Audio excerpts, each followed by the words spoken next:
Hey there, Kim. How are you doing? And we've got our boy Erik, and we are going to try to get Erik to bring in Sharon Tate. All I know about Sharon is that she was murdered. She was pregnant, murdered by Charles Manson. And I'm sorry that I don't really know that much more, but that doesn't mean I don't love her. Yeah, and Erik says good morning, and he's getting her. He says, I love you too, Mom. And so Sharon comes in, and her energy feels very, very soft and gentle. And this is actually the first celebrity interview that I'm doing with you. And I'm maybe a little bit, I wouldn't say leery, but a lot of people do celebrity interviews. And I thought, we have so many people that do that for you. And so a few weeks ago, because I've seen it on the Facebook page where people ask somebody could channel her. And a few weeks ago, Erik actually, I was working with some clients and I wondered about that. Erik introduced me to her and she said she would come through. She's telling me there's a few common things in her and the baby story and you and Erik's story. And she says, she's telling me that she's just starting with a lot of the reason that celebrities are coming through to mediums is because you connect with the personality. And so a celebrity's personality has been out there so much that they're very easy to connect with and for the medium to recognize. And she says, she said, it was late 60s, I believe 1969 when I died. And so she says, people aren't really aware of my personality so much. And so she said she really never tried to do this either. And she said the other thing was that the situation was so gruesome that she didn't want to add any energy to that. Oh, yeah. But she said it's been a long time now, and so she is ready to talk about it. Well, why did he kill you? Okay, so she said this was a time, of the free love, hippie kind of movement. Okay. And she says those particular individuals really got into a cult kind of mentality, very mentally depraved thinking. And she says that he was very paranoid and delusional. She says he had actually at some point come to her house and knocked at the door. She must have answered the door. I think he was looking for work. That's what she's making. So they had contact before. They knew each other. Yes. He was kind of loosely involved with this hippie cult? Yes, yes. Okay. And so she didn't offer him any work. He went away. She didn't think anything of it. And then the night of the ambush that had happened. So she's saying she hasn't slowed down really to think about this in a long time, but what she's saying is and she's saying so many of these things are published, you can read about them, but she was 8.5 months pregnant, and they had bought a house, LA, Hollywood area, kind of on the outskirts of town. It's kind of what it looks like, what she's showing me. And that her husband, Roman, was actually still across seas, but was coming back soon. She had 3 friends staying with her at the time. And it was hot, it was the summertime. All of a sudden they were ambushed. These people came in through the window before they even realized it. They had cut either the phone lines or the electrical lines so that they were not able to call out for help. They had actually killed somebody else prior to entering the house, but by the time we realized they were there was no way for us to get help or communicate. And she just briefly talks about it being very scary. They separated, she's making me feel like 2 of them were in one room, 2 of them were in the other room of the people that were killed. And it was those moments were very scary for her. Oh gosh. She was, and this has been publicized, she was begging for her life, and they were not going to allow her to have it. Did Charles Manson kill all four, or did others in that? Charles Manson wasn't there. It was his followers. Oh, wow. He put them up to it. It was his followers that Wow. did. So did Charles Manson ever kill anybody? She made me feel like yes, but it's more inspired the others to do it. But yes, that he did do some. He did do some. She's making me feel like. I don't know. She's not making me feel like it was ever discovered. If I'm understanding it correctly, I don't think that he was ever caught or discovered, but that he was responsible for many, and that there were more we didn't know about. I just asked if she's connected with him, and she says no. Okay. Was your transition painful, or she peaceful? said, okay, so she said immediately when this started happening, she was stabbed multiple times.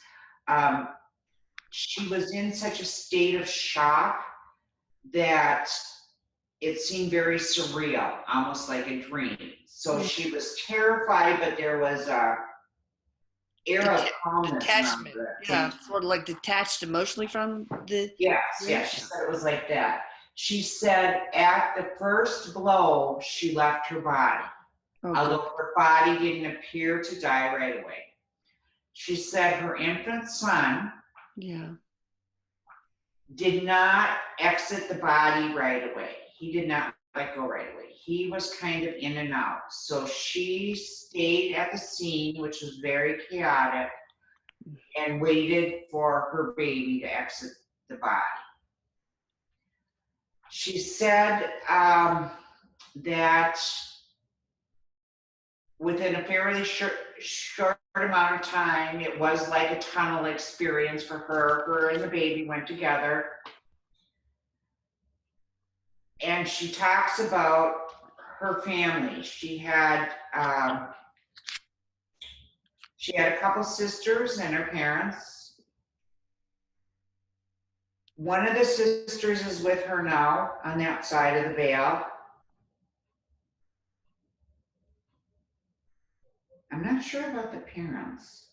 Well, that's not important about that right now. But she said that her mother had like a nervous breakdown. Oh. And then I can imagine. I know. Yeah, it took her many, many years to turn that around, but she said that her mother actually, and her one sister's still here, they worked with the court systems and legislation to try to change rights for victims and that type of thing. Oh, good. So they did not allow her death to completely destroy them. Oh, good. Thank God. But she said with her mom, she stayed really close to her because she really had a hard time with her. I can imagine. What about the father of the baby, your husband, Roman? Is he still on this plane? He is. He's been involved in some controversy. He's overseas, and I read about this too. He was accused of something, and so I don't believe he's come back to the United States. Oh, is it Roman Polanski? Roman Polanski. Oh, okay. All right, got it. And any messages for him? She loves him. She watches out for him.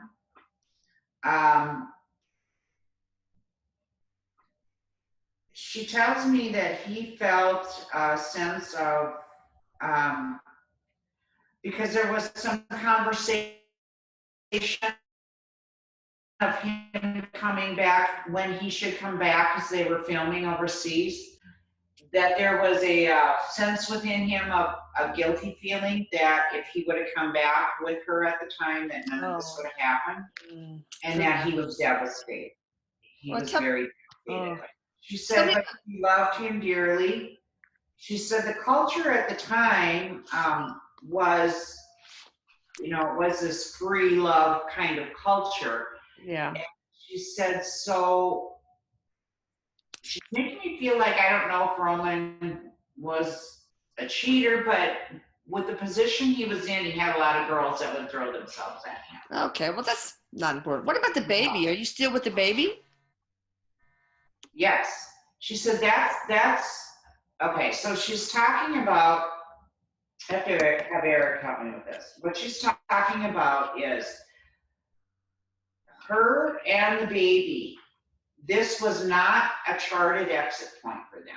This was somebody else's free will infringed upon her. Oh gosh. Mm.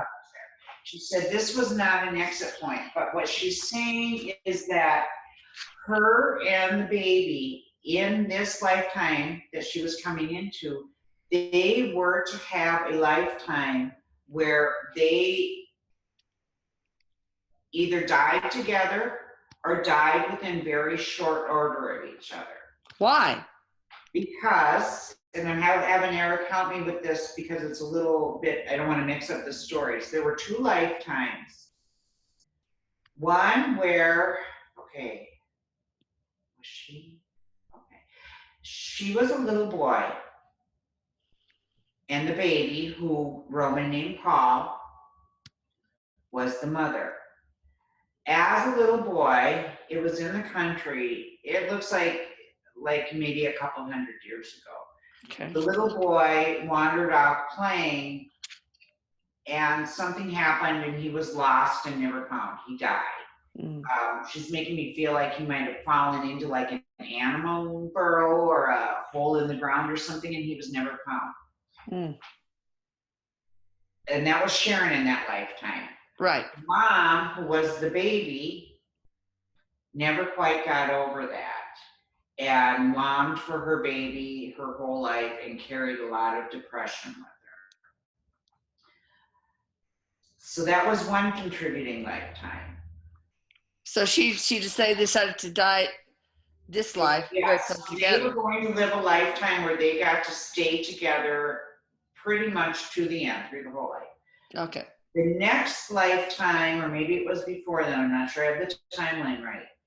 She was the mother, the baby, Paul, was the child. She died, she hemorrhaged shortly after giving birth to this infant who I think was a girl in this lifetime. The baby, Paul, was a girl in this lifetime. Okay. She died giving birth. She did not transcend. She stayed on the earth plane with her baby. She carried depression and fear and that type of thing from the death.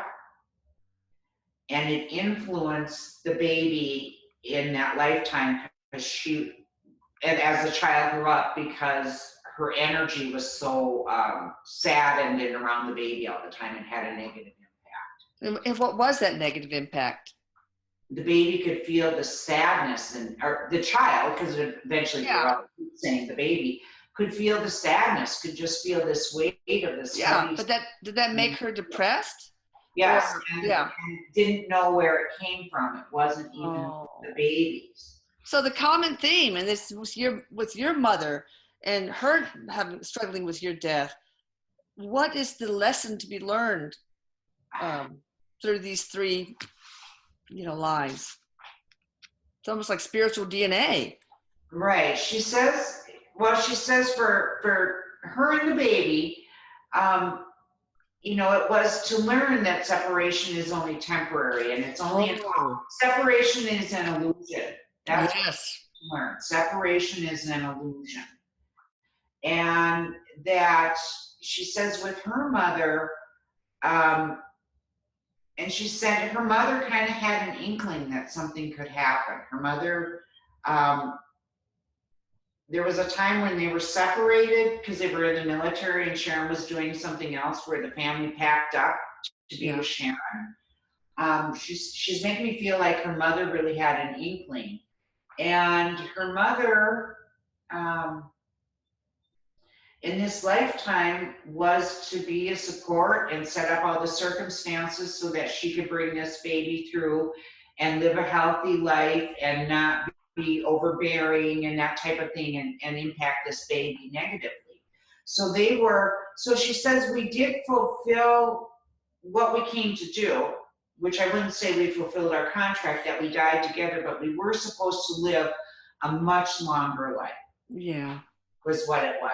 Were you my mother was the support that helped put this all together, and she said my mother, because this wasn't something we all agreed to in the beginning, but it's like during the course of it, she kind of switched, the group kind of switched course and went, okay, I have to pull myself out of this, and the only way I can do that is by helping other people. Yeah. Deal with their tragedies. So she's saying that was her mother's role in it. Well, were you supposed to grief and help other people? Yeah. Deal with it, make it better for others. She said much the same way as you and Erik. Okay. Were you supposed to in this lifetime outlive your mother? You and the baby? She said there were more than one exit points. Oh yeah. She said we would have most likely outlived my mother. Because she's saying she said, say you're given 5 exit points. Okay. If that was the amount. You might have 2 of them early in your life, and the other 3 come at age 70, 80, and 90. So she said that wasn't, the exit point we got obviously wasn't a chosen one, but she said, so one of our exit points, we could have died before my mother. Yeah. Oh, I see. There were exit points where we would have died after. Okay. It was kind of a lifetime that was to be determined. Yeah. By how long we wanted to stay. TBD. So what do you think you were to learn originally in this lifetime of Sharon Tate? What did you intend to learn? The same thing? Separation is an illusion, or? That separation is an illusion. That life is eternal. And that she's making me feel like there were some things with her star power, her, she was a movie star, that there were some things that she was going to be doing had she lived that would have helped the planet grow in consciousness. Oh, okay. And she says, the other thing is, Hollywood, that can be kind of a dark place. Oh, God, yeah. She was a very light, loving being, so it was kind of counter to who she was. Mm. And so part of what she was going to be doing was to help shift that darkness, that consciousness. Because she was such a, I would just describe her as just the cute little sweet girl that lives next door that you just love. Oh. That's really what she was like. She was very authentic, very soft-spoken, very sweet. That's the personality that's bringing through. And she would have brought some of that through Hollywood. Through Hollywood. What about the baby? What was his original lesson? Or what was he here to teach or learn?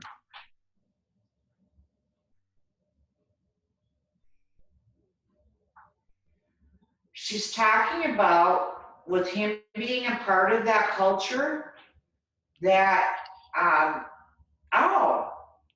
okay. So, you know how sometimes things get kind of off track with families out there where the kids will get in trouble and the parents will divorce and there's all kinds of drama? Mm-hmm. They were going to demonstrate it done in a nice, loving way, where the child is well developed, or the child's not emotionally scarred, that type of thing. Okay. They were going to demonstrate that.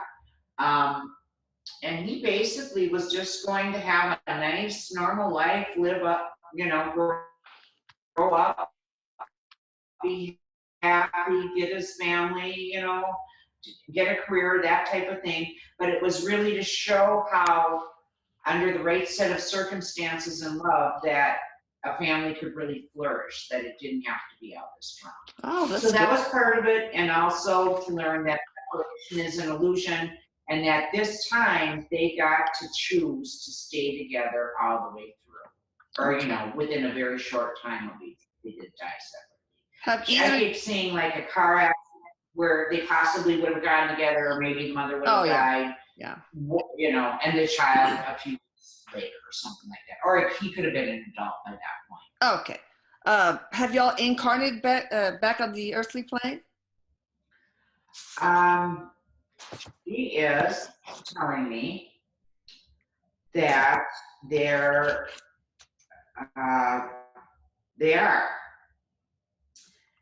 and that they are together. As what? The baby is the parent this time. The baby is the mother. And she is a small child. Let me see, boy or girl?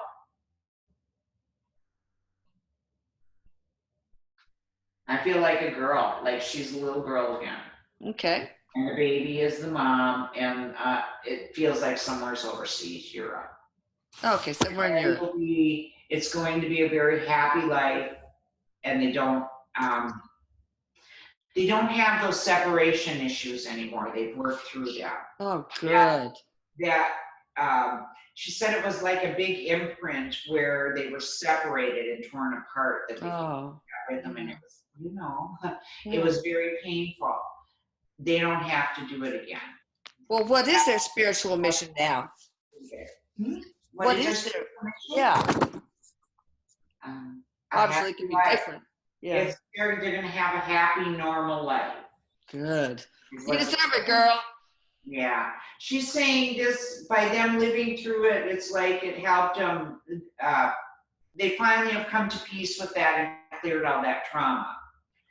And, go ahead. What is your life's work from the afterlife? What are you trying to do here on Earth? Like help your mother? I don't know. Whatever. Yeah, helping my family was first and foremost, but working with victims of violence. Oh, okay. Good. Helping them to clear that trauma. Good. Yeah, because so many people go on where there was the before and the after, and the trauma now defines them. Yeah, that's right. I know. I totally know. Now, what do you feel? Can you tap into Manson's current state of mind? Has he gotten better? I mean, what's he like now? She says that he did a lot of soul searching in prison. And she says that he did reach a point, it was the highest point he could reach from where he was at in his understandings. And she says it's not necessarily that she's opposed to it. She wouldn't have been at the beginning.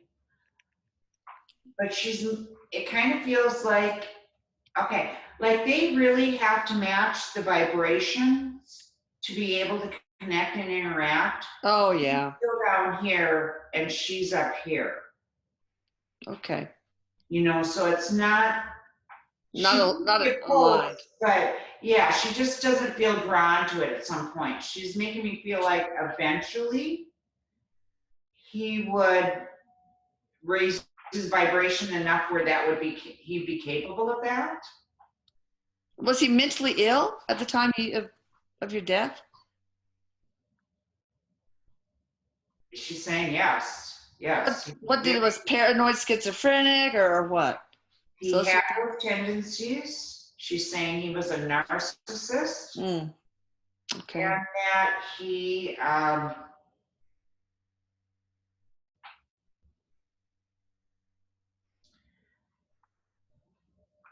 almost like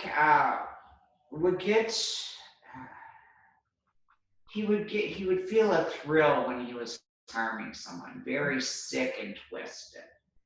Well, why did he come in with, why does he have why did he have mental illness? Was it his upbringing? Was it a spiritual contract that he made to come in that way, or what? It was his upbringing, his environment, and his spiritual contract was, he didn't come in with that spiritual contract to kill a bunch of people like that. Oh. That's not how that went, she's saying. And I don't know that she necessarily has full knowledge of that. I'm kind of asking Erik here if he can help to kind of clarify. Yeah, what did he come in to do? What was his mission? If it wasn't that. Well, he said, you know how we have polarity in the world? Mm-hmm. And some come in to be the good guys and some come in the bad guys. He said that this time he did really take a bad guy role, but he said that wasn't contracted, that he goes out and, you know, starts that he chose himself.